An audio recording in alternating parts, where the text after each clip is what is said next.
Es una manera de proyectar una combinación de la lógica liberal con la lógica originaria, digamos.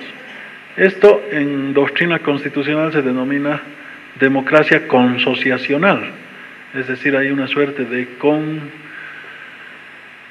conjunción, de asociación entre institutos que provienen del liberalismo con aquellos que provienen de culturas originarias. Se pretende que en el Tribunal Constitucional igualmente haya una representación que pueda ser acreditada desde las organizaciones originarias, porque se reconoce el pluralismo jurídico. Hay un sistema jurídico ordinario que es el que conocemos, el acuñado tradicionalmente por el Estado, que administra justicia, con otros mecanismos de integración para garantizar su despolitización seguramente ahora, pero bueno, un sistema jurídico finalmente, doctrinalmente denominado positivo, ordinario, ¿no? Y un sistema jurídico indígena, que no es un método alternativo de resolución de conflictos, sino es un sistema jurídico que se aplica en jurisdicciones indígenas, a ciudadanos indígenas, en determinadas materias que tendrán que ser delimitadas a través de una ley especial. Pero ambos sistemas deben tener una expresión que les permita confluir en un organismo conjunto que será el Tribunal Constitucional Plurinacional, que admitirá también como incentivos consociacionales, por ejemplo, la presencia de autoridades originarias que,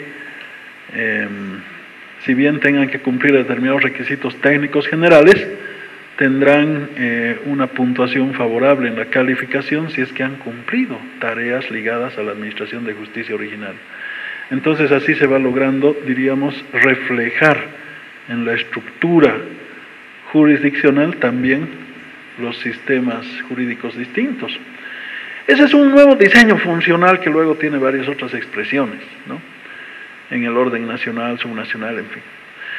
Pero hay otro diseño del Estado que implica una redistribución de poder político en términos verticales, ya no horizontales, por funciones, sino verticales por niveles territoriales. Y aquí aparece la autonomía.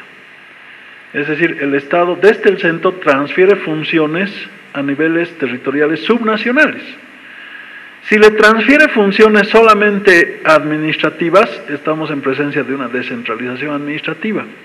Si le transfiere funciones además provenientes del órgano legislativo, es decir, funciones legislativas, estamos en presencia de una descentralización político-administrativa o autonomía. Si le transfiere además competencias jurisdiccionales, estaríamos frente a un Estado federal. No, en este caso nosotros hemos dado un paso más de la descentralización administrativa, que ya está declarada hace mucho tiempo en nuestras constituciones y que ha tenido, bueno, algunas experiencias de implementación con más o menos fortalezas y debilidades. Hemos dado un paso más porque estamos reconociendo la descentralización política a través de las autonomías. Es decir, ya no solamente se desconcentran funciones desde el órgano ejecutivo, sino también desde el legislativo. Y nos estamos poniendo en un escalón intermedio con relación a un Estado federal. Claro, llegaríamos a ser Estado federal si además desconcentramos la administración de justicia.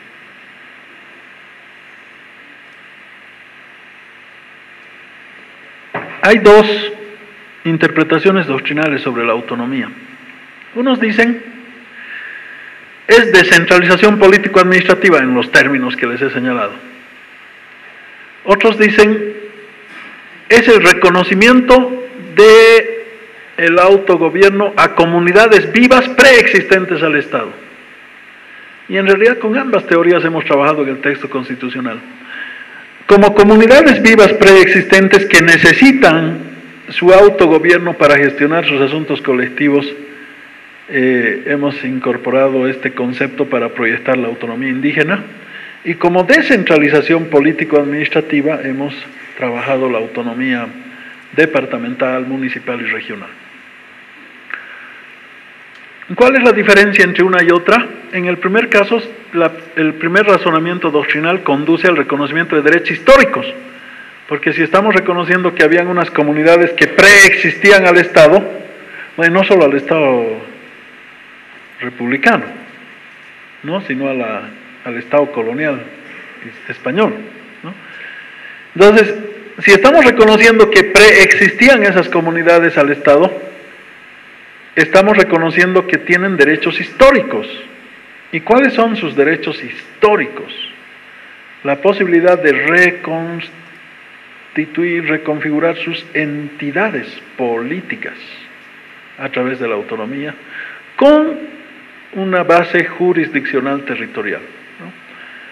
Y en el segundo caso, como descentralización política, el Estado está transfiriendo funciones a los niveles territoriales subnacionales. En la Constitución hemos pensado que el diseño autonómico para este país debe ser flexible, porque es un país con muchas heterogeneidades. No solo tiene heterogeneidades culturales, es una sociedad diversa, lo que es un valor, no un pecado, pero exige también un diseño institucional más complejo, ¿no?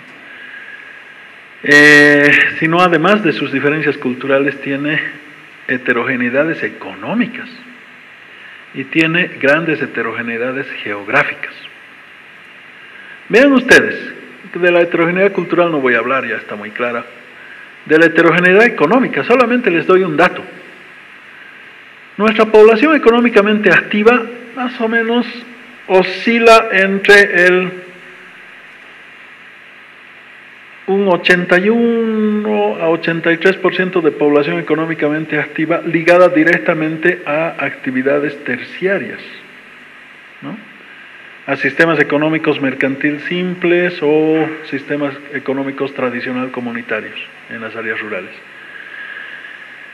Eso significa que un 17% de la población promedialmente, población económicamente activa, solamente un 17% está ligada directamente a la economía capitalista moderna. No, entonces eso hace que la estructura económica sea muy heterogénea, además de la heterogeneidad cultural, ¿no?, de la realidad multicultural. Pero además tenemos grandes divergencias geográficas, ¿no es cierto?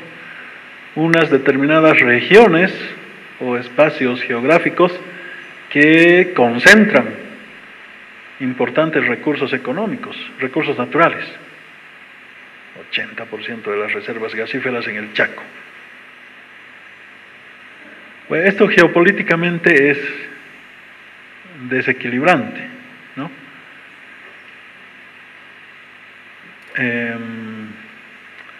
No es un mérito de las respectivas poblaciones, con mucho respeto lo digo, pero también con realidad. Que existan minerales en un lugar o gas en otro lugar no es producto del esfuerzo humano, sino simplemente un producto de la naturaleza. Entonces no podríamos pensar que porque los recursos están concentrados en un lugar, ese lugar tiene privilegio frente al resto. No ha sucedido así con el desarrollo minero, ¿no es cierto? Entonces, pero bueno, todos esos elementos conjugados en el diseño institucional nos deben plantear un diseño de autonomías muy flexible. ¿Por qué?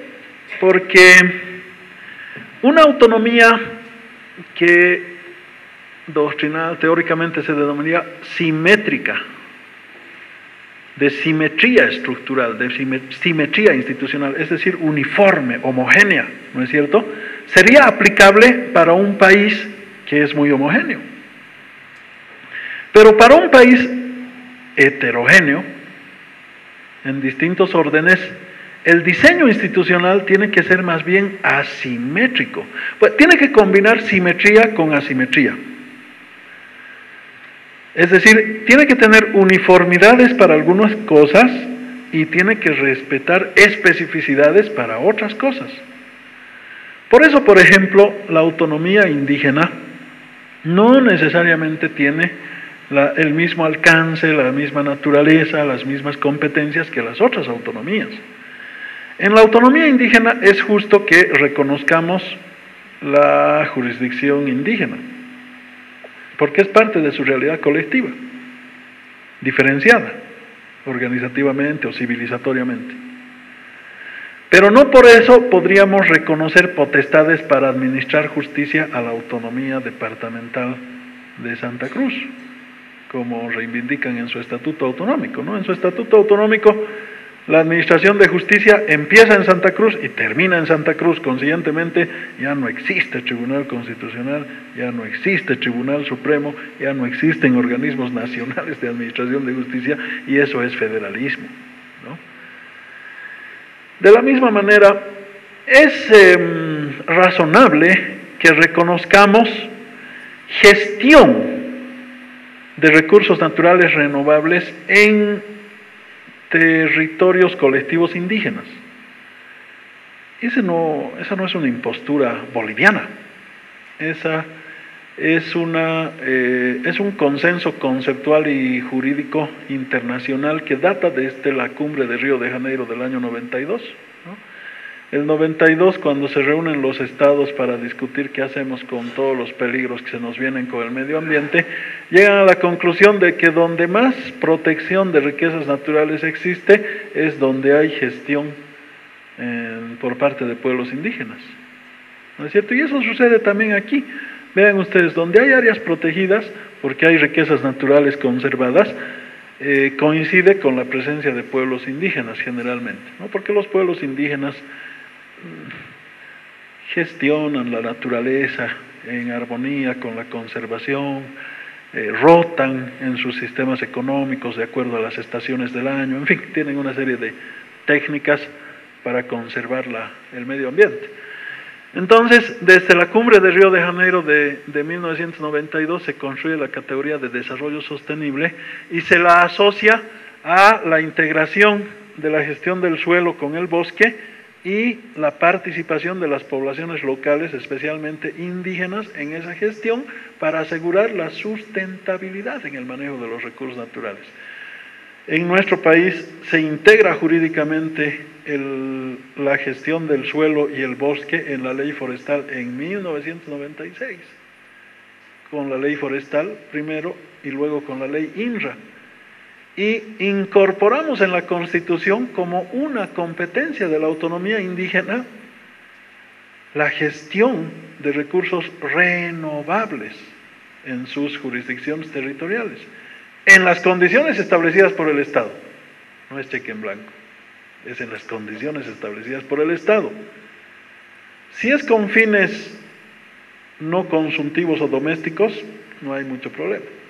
Si es con fines comerciales, el Estado pone límites, ¿no? Pero esto, por ejemplo, es lógico para los pueblos indígenas porque la autonomía indígena se dirige fundamentalmente a la gestión de sus territorios, pero no sería tan lógico para la autonomía departamental, por ejemplo, porque la autonomía departamental tiene otra vocación, otra naturaleza, está dirigida a promover el desarrollo económico, humano, social, integral del departamento. Entonces tiene que dedicarse a la infraestructura, a los servicios, a la promoción de los derechos, a la producción de bienes, a, qué sé yo, las políticas de desarrollo